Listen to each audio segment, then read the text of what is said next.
Le retour de Sarah Knafo, vous l'attendiez tous.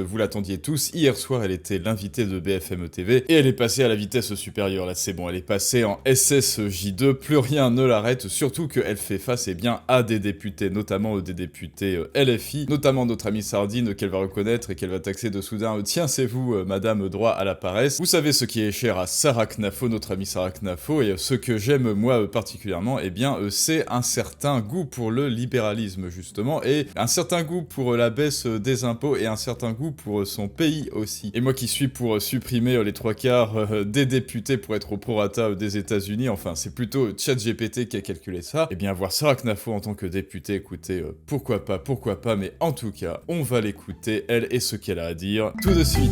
Et vous avez notamment reproché au Rassemblement National d'avoir voté la censure, de s'être joint aux voix du nouveau Front Populaire.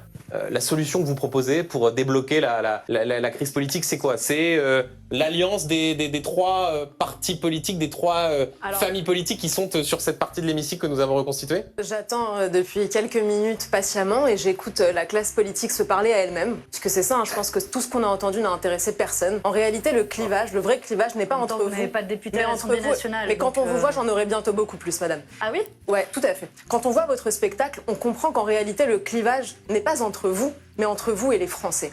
Cet été, il y a eu un sondage qui montrait que 90% des Français étaient dégoûtés par la politique. 90% disaient « Les hommes politiques, la classe politique ne sert à rien et ne résoudra jamais nos problèmes ». C'est sûr que pour si on l'instant, refaisait ce sondage ce matin, je pense qu'on serait à 100%. Et si vous écoutez ce soir... d'ailleurs, je pense que beaucoup ont éteint leur télé en se disant mais c'est ça le débat qu'on nous propose. On a une économie qui s'effondre sur elle-même.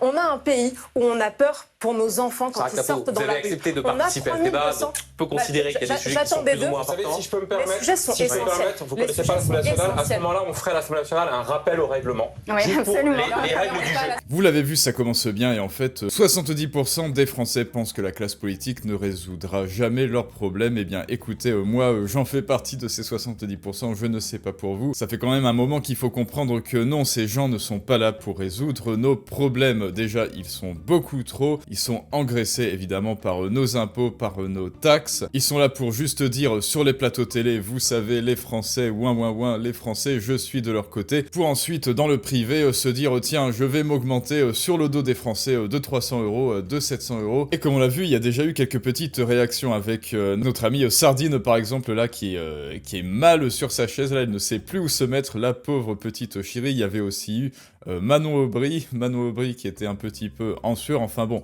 en tout cas, elles se sentent visées, elles se disent « Aïe, on est démasqués, mais meuf, tu fais aussi partie de la classe politique, comment oses-tu nous trahir? Chut, ne dis plus rien !» Enfin, trêve de bavardage, on va continuer de l'écouter, bien sûr, avec son premier adversaire. Ça consiste à dire, il y a un clivage entre les élites par essence pourries et vous qui avez la vérité révélée. Vous savez, pour ça, il faut avoir la magie du suffrage universel. Ouais. Si vous aviez été élu à l'Assemblée nationale, si les propositions que vous aviez soumises avaient permis à Reconquête d'avoir des députés à l'Assemblée nationale, alors vous auriez pu participer de ce débat-là. Mais ce côté, je fais le pas de côté, je bénéficie de la posture un peu confortable qui consiste à dire, depuis le Parlement européen, je vais venir donner des leçons sur le fonctionnement à l'Assemblée nationale et donner des bons points, je trouve que ça, voilà, c'est la fin de mon rappel au règlement. Ça, c'est une posture extrêmement confortable, mais totalement stérile à destination des Français. Je vais vous dire pourquoi c'est pas confortable. Parce que moi, ça me fait pas rire de voir mon pays s'enfoncer. Ça me fait pas rire de voir notre économie qui s'écroule sur elle-même et de voir que tout ce dont la classe politique est capable, c'est de nous ressortir la 4e République.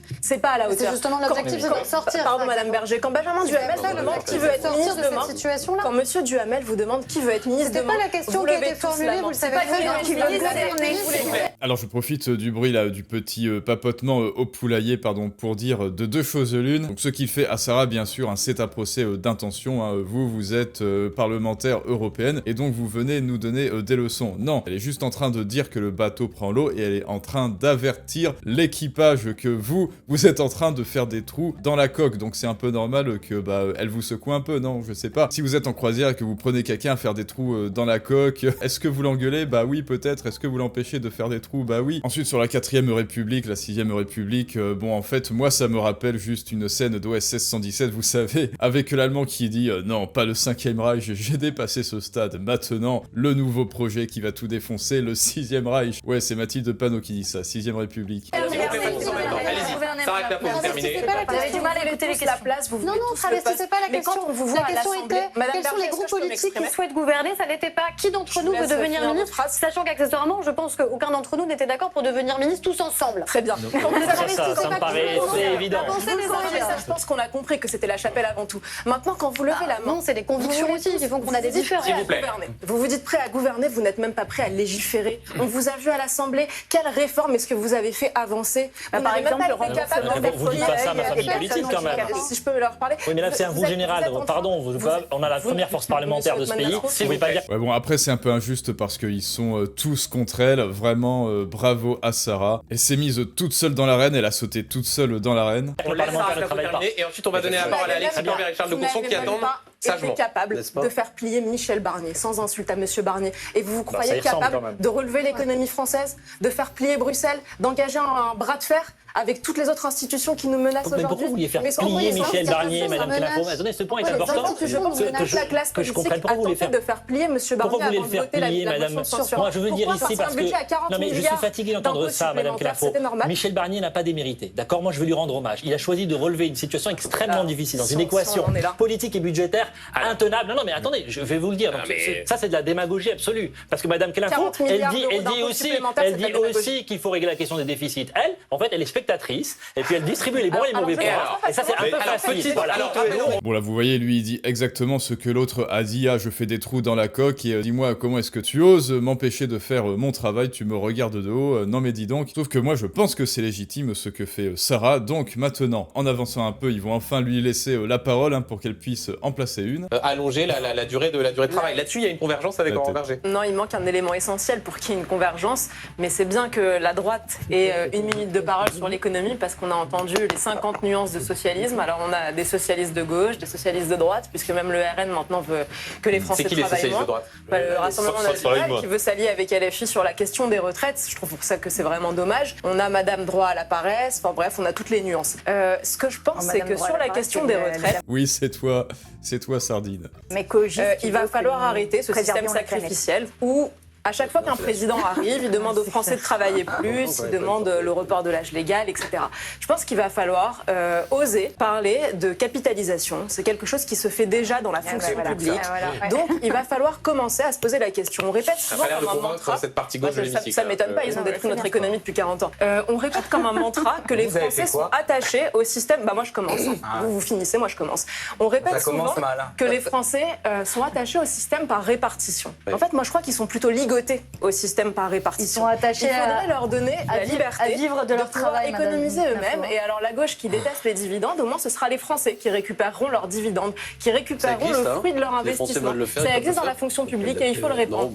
Mais Sarah, malheureuse, tu parles de capitalisation à des socialistes. Alors là, et là, Sarah Knafo me fait plaisir. Là, vraiment, tu commences à être ma favorite, Sarah. C'est la toute première française, enfin avec nous, mes chers abonnés. D'ailleurs, abonnez-vous pour donner de la force à notre amie Sarah, car c'est la seule qui parle de capitalisation. Vous savez que c'est notre sacerdoce, La retraite par capitalisation. Et alors là, évidemment, tous les socialistes à gauche, à droite, à sa droite, ils font la tête, évidemment. Aïe aïe aïe, mais la capitalisation, mais on pourra plus taxer les Français, ils seront libres, ils seront indépendants, ils pourront capitaliser comme ils veulent, ils auront des dividendes. Non, les méchants dividendes, non, ils deviendront tous des méchants riches. Pour petit rappel, Jean-Kévin, dans les années 70, il y avait 4 actifs pour un retraité. La retraite par répartition, ici, ça faisait sens. Aujourd'hui, en 2024, il y a 1,7, même moins, 1,6 ou 5 actifs pour retraités. Dans 10-20 ans, moi j'adore la retraite par répartition, dans 10-20 ans, il y en aura plus, tu vois. Et si on économisait ces cotisations retraite qu'on te ponctionne sur ton salaire et qu'à la place, tu pouvais les mettre sur un SP500 ou un ETF Monde, tu serais Crésus à l'âge de 60 ans. Tu serais beaucoup plus riche, évidemment, qu'avec cette petite retraite qu'on te propose, que ce gain de misère. Et elle a raison dans un sens de même traiter les RN de socialistes, parce que même eux, en fait, ils veulent préserver ce système-là. Évidemment, dans les députés, là, quand on taillera dans le gras et qu'on gardera que les 50 députés pour être à l'équilibre au prorata, évidemment que moi, je voudrais garder Bardella et que Ercilia Soudet, peut-être qu'elle, au contraire, on l'enverra se faire voir et qu'on l'enverra faire du sport en haute mer pour qu'elle puisse perdre un peu des kilos superflus. Mais en tout cas, c'est la première à parler de capitalisation et ça, c'est bien. C'est aussi pour ça que je vous dis qu'il faut changer de philosophie en France. Là, la diabolisation des dividendes, alors que le dividende, les dividendes, c'est ce qu'il nous faut. Il en faut plus d'ailleurs en France. Eh bien, Sarah, tu me fais plaisir. Cet échange entre Othman Nasrou et Philippe Ballard sur la question de la fiscalité. Vous, pour le coup, vous plaidez pour une baisse massive des impôts. Massive. Est-ce qu'on peut se le permettre, Sarah Knafo? On peut se le permettre si on commence enfin à baisser nos dépenses. Il faut dépenser moins pour taxer moins. J'entendais tout à l'heure la représentante d'Emmanuel Macron, pardonnez-moi, dire qu'elle était fière de ce qu'ils avaient fait en matière d'impôts. Et ça, je ne peux pas l'entendre. On est le pays le plus taxé du monde. Chaque année, les Français payent 1300 milliards d'euros de charges et de prélèvements obligatoires dans leur ensemble. C'est-à-dire 2,5 millions d'euros par minute. À la fin de cette émission, les Français auront payé plus de 100 millions d'euros d'impôts. C'est pas possible d'entendre une forme de fierté. Et pourquoi ils payent? Et c'est ça le problème. Tous les Français se demandent, quand ils regardent à la fin du mois leur paye, quand ils voient le nombre de charges, quand ils voient le nombre d'impôts, les taux d'impôts, ils se disent mais pourquoi je paye? Pour attendre 9 heures aux urgences? Je paye pour financer le monde entier? Je paye pour donner 15 milliards d'euros d'aide publique au développement? 15 milliards d'euros d'aide publique au développement, j'entends des gens qui souffrent parce qu'ils préfèrent donner notre argent au monde entier. Voilà des gens qui préfèrent, comme on le fait aujourd'hui, aller financer la formation de magistrats aux Comores alors qu'on manque de personnel chez nous. Il y a beaucoup de choses à dire, hein. Elle est très pertinente. Bon, déjà, là, le comportement des LFistes et des députés, non mais c'est vraiment pas digne. Ils soufflent, ils la déconcentrent, c'est n'importe quoi. Ils savent même pas se tenir, hein. C'est des racailles. C'est aussi pour ça que je vous dis, il faut vraiment 50 députés, pas plus, hein, voilà, pas plus. Et ce qu'elle a fait, ça c'est une technique très intéressante, hein. C'est dans le schéma de Gladwell, que j'explique d'ailleurs dans la masterclass, hein. Tu peux t'y inscrire, la masterclass Fais-toi comprendre, avec le lien en commentaire et en description. Elle utilise un exemple imagé et concret. À la fin de cette émission, les Français auront perdu tant de millions d'euros. Voilà, ça n'est pas que des chiffres, ça ne sont pas que des statistiques, vous savez, qui ne convainquent personne, qui est froid et distant. Là, il y a une mise en application concrète et sensitive. Et surtout, ça nous concerne directement. Donc bravo Sarah, bravo. Et évidemment, oui, qu'il faut baisser les dépenses, mais ça, hein, quand nos amis LFI députés Andy Carbat arrêtera de dépenser justement son salaire que nous, on lui donne dans le RERB, plus d'autres trucs, chauffeurs, etc. pour les sénateurs, bah oui, évidemment, là, les dépenses, ça sera mieux. Notamment sur les dépenses. Messieurs, dames. Sarah Knafo, voilà ce que dit le Parti Socialiste. Dans l'accord de non-censure, il ne faut pas perdre du temps à aborder, du point de vue législatif, la question de l'immigration. Qu'est-ce que vous dites à Jérôme Guedj qui vient de dire cela? Je trouve que c'est exemplaire de cette politique qui nous tue. C'est-à-dire que pour mettre d'accord la classe politique dans son ensemble, il faut écarter d'un revers de la main un des défis existentiels. Et répondez à Jérôme Guedj directement, parce que moi je ne fais que répondre directement. Je ne vais pas polémiquer ni être idéologue. Non. Je vais juste vous dire que moi, je viens de Seine-Saint-Denis. Ouais, ça changera. Ça change. Ils sont pas corrects, hein, à réagir, à faire des remarques. Je viens de Seine-Saint-Denis et quand j'étais petite, j'étais pas de droite, j'étais pas de gauche. Je savais pas ce que ça voulait dire la droite et la gauche. Mais je savais qu'à 15 ans, parce que j'étais une jeune femme, je pouvais pas sortir de chez moi sans avoir peur. Que parfois j'étais obligée de changer de tenue quand j'arrivais là où j'allais, parce que je savais que je pouvais me faire agresser. S'il vous plaît. Je me suis fait voler mon téléphone plus de 15 fois. Dans le RERB, dans le tramway, dans le RERE. Et quand je rentrais chez moi, j'avais les larmes aux yeux. Et j'avais honte de dire à mes parents qu'ils devaient me racheter un téléphone parce que je pensais que c'était de ma faute si je m'étais fait agresser. Vous vous rendez compte, on fait vivre toute une jeunesse dans ça. Toute une jeunesse. Et c'est pas de l'idéologie de vous dire ça. On est des millions à l'avoir vécu. Je pense que beaucoup de gens qui m'écoutent là ce soir, qui sont pas forcément des gens de droite, encore moins d'extrême droite, se disent que ça n'est pas possible de vivre comme ça dans un pays comme la France. On est un grand pays. C'est pas possible de s'habituer à ce genre de choses. C'est pas possible que Manon Aubry veuille me rentrer dedans et me couper la parole parce que je dis simplement le vécu de jeune fille que j'ai. Personne ici ne veut rentrer dans personne et me couper la parole. Vous terminez votre prise de parole. Il se trouve que je suis une jeune femme. Et Manon Aubry vous répond. Je trouve que je suis couper la parole de tout le monde. Sarah Knafo termine rapidement et ensuite Manon Aubry vous avez la parole.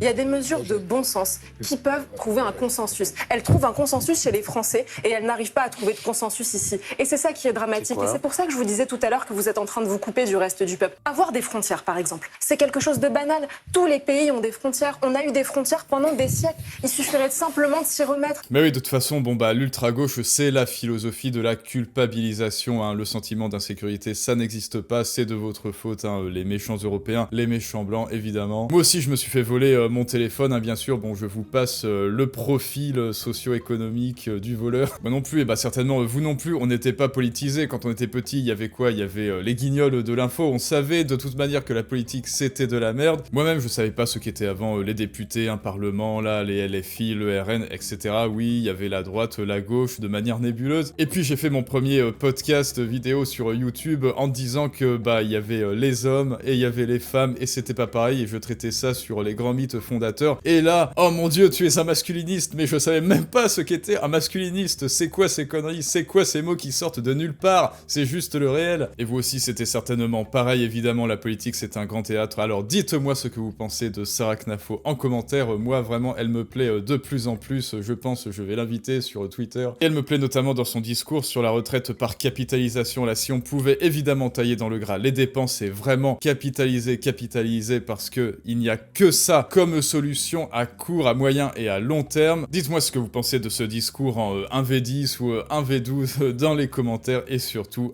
à la prochaine fois pour une prochaine analyse du monde moderne, mais ça, c'est une autre histoire.